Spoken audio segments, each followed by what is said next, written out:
प्रिय विद्यार्थियों, आज हम आपको अपदांत जष्ट संधि के विषय में बताने जा रहे हैं।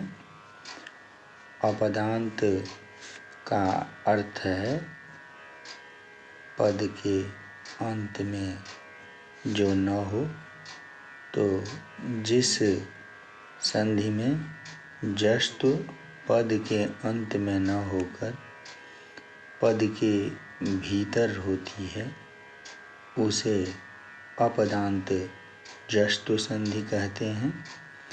अपदांत जष्ट संधि का सूत्र है झलाम जश झषि। झलाम जश झषि।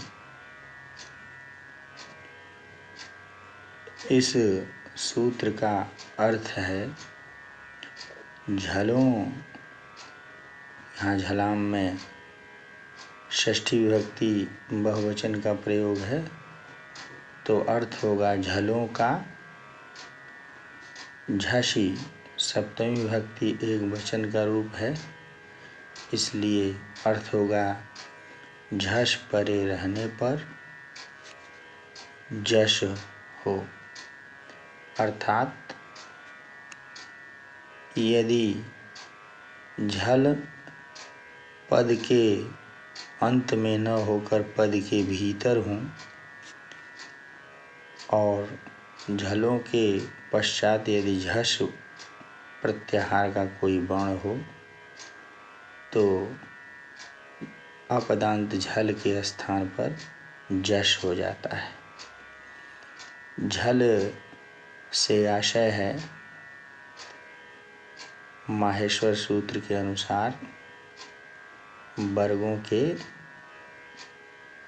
पहले, दूसरे, तीसरे एवं चौथे वर्ण तथा श, श, स, ह और झष से आशय है वर्गों के तीसरे एवं चौथे वर्ण। यदि वर्गों के पहले, दूसरे, तीसरे, चौथे वर्ण एवं श, श, स, ह पद के भीतर हों, अपदांत हों और उनके पश्चात वर्गों के तीसरे एवं चौथे वर्ण आए तो झलों के स्थान पर जश अर्थात वर्गों के तीसरे वर्ण ज, ब, ग, ड, द इनमें से कोई एक हो जाता है। ये वर्गों के तीसरे वर्ण हैं और झल प्रत्याहार का कोई वर्ण यहाँ है तो उसी के वर्ग का तीसरा वर्ण हो जाता है। उसी के वर्ग का तीसरा वर्ण हो जाता है।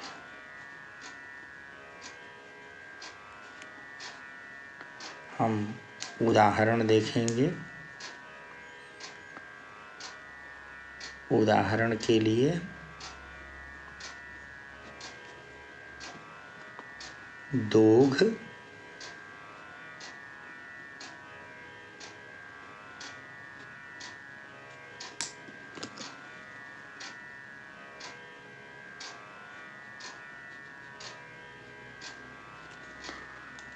धनधा।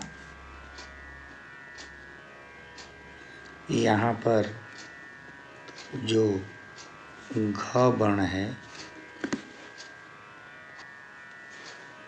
यह झल प्रत्याहार में क वर्ग का चौथा वर्ण है और अपदांत है। कहने का भाव यह है कि दो घा मिल करके एक पद होता है, तो पद के भीतर होने के कारण यह अपदांत झल है।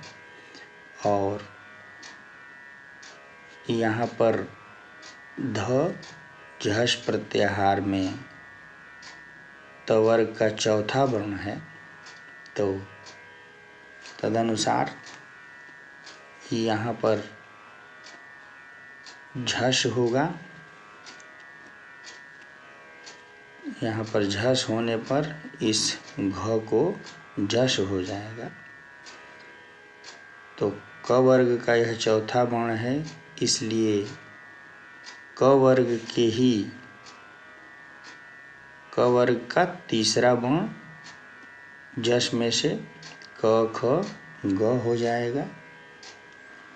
तो यहाँ घ के स्थान पर ग लिखेंगे और फिर धा लिखेंगे। शब्द बना दोग्धा। यहाँ घ अपदांत झल को झष दह परे रहते जश ग हो गया। कोष्ठक में लिखेंगे घ के स्थान पर ग। इसी प्रकार से योध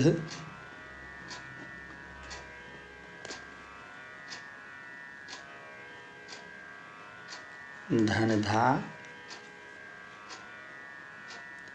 यहाँ पर भी अपदांत झल तवर्ग के ध चौथा वर्ण है। ये पश्चात झष प्रत्याहार का तवर्ग का ही चौथा वर्ण आ रहा है। तो इस ध के स्थान पर जस्त हो करके तवर्ग का ही तीसरा वर्ण द हो जाएगा। त थ द, यहाँ पर लिखेंगे द और यह धा लिख देंगे। इस प्रकार से झल ध के स्थान पर द हुआ और रूप बना योद्धा। कोष्ठक में लिख देंगे ध को द।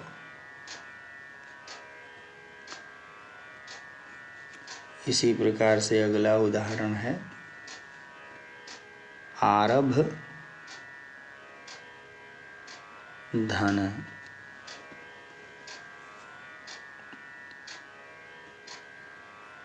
इस भ को लाल से इसलिए इंगित किया जा रहा है जिससे विद्यार्थियों को आसानी से समझ में आए। आरभ धन ध, यहाँ पर भी अपदांत झल भ को झष ध परे रहते पवर्ग का यह चौथा वर्ण है प फ ब भ। तो पवर्ग का ही यहाँ पर तीसरा वर्ण हो जाएगा प फ ब। तो लिखेंगे आ र और इस भ के स्थान पर ब जस तो ब हो गया। फिर ध आरब्धः।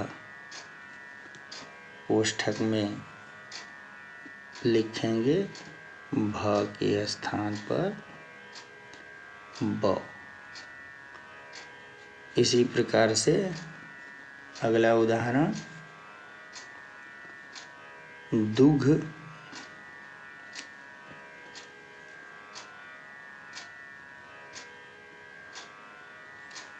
धन धम। यहाँ पर भी अपदांत झल कवर्ग का चौथा वर्ण घ है और उसके पश्चात झष प्रत्याहार का ध वर्ण है, तो घ के स्थान पर यह कवर्ग का चौथा वर्ण है, इसलिए कवर्ग के तीसरा वर्ण कवर्ग का क ख ग हो जाएगा। घ के स्थान पर ग होगा, लिखेंगे दू और घ के स्थान पर जस्तु होकर के ग और फिर धम, दुग्धम। कोष्ठक में लिखेंगे घ के स्थान पर ग। इसी प्रकार से अभ्यास के लिए कुछ अन्य उदाहरण भी देखने चाहिए। वृद्ध,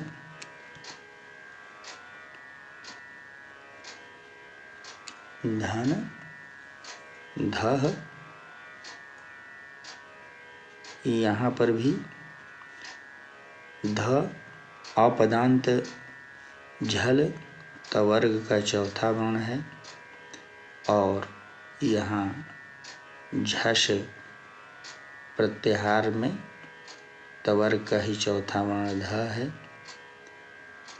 तो इस झल ध के स्थान पर तवर्ग का ही तीसरा वर्ण त थ द हो जाएगा, लिखेंगे व्री और इस ध के स्थान पर द और फिर इस ध को यहाँ लिख देंगे, रूप बनेगा वृद्धः। कोष्ठक में लिखेंगे इस झल ध को द, इसी प्रकार से अगला उदाहरण लभ, धन, धम। यहाँ पर भी पवर्ग का चौथा वर्ण झल भ है और उसके बाद झष ध है, तो पवर्ग भ के स्थान पर झल के स्थान पर जश होगा, पवर्ग का ही तीसरा वर्ण प फ ब हो जाएगा, लिखेंगे ल और भ के स्थान पर ब और फिर धम, लब्धम। यहाँ पर कोष्ठक में लिखेंगे झल भ के स्थान पर ब।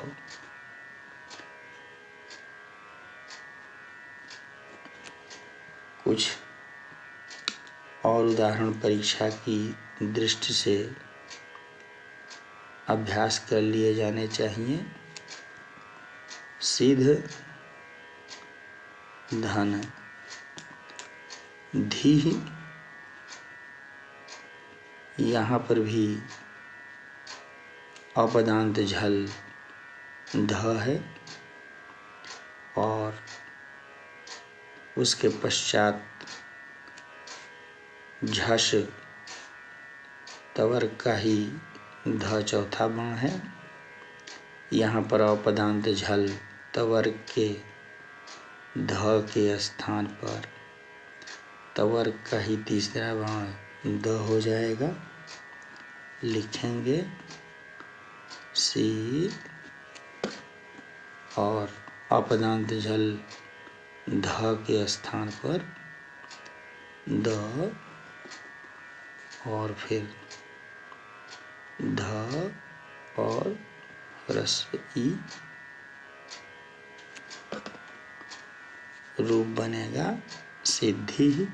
कोष्ठक में लिखेंगे अपदांत झल ध के स्थान पर तवर्ग का ही त थ द हुआ है, तो यहाँ पर लिखेंगे द।